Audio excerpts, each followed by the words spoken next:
Hey everyone, welcome back to another quick crypto tutorial. Today, we're tackling how to send ETH to Gemini in 2025. If you're into cryptocurrencies like Ethereum, you know how important it is to move your assets securely, especially with platforms like Gemini, a trusted exchange.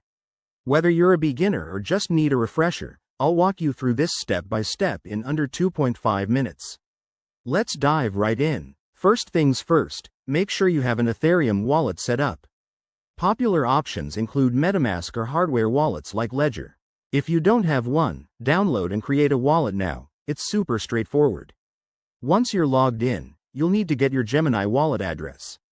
Head over to your Gemini account, go to the Deposit section, and select Ethereum. Gemini will generate a unique wallet address for you. Copy that down carefully, as it's case-sensitive and easy to mess up. Now, back in your Ethereum wallet, navigate to the Send or Transfer feature. Paste the Gemini wallet address into the recipient field, and enter the amount of ETH you want to send. Don't forget to double-check everything.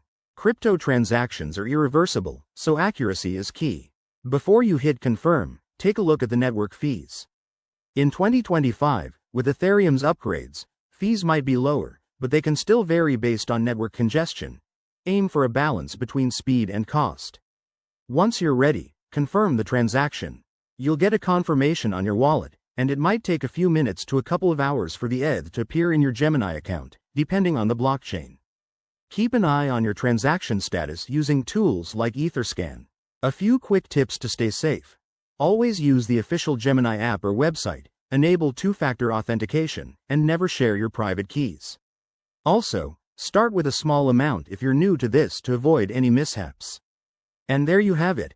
That's how you send ETH to Gemini in 2025.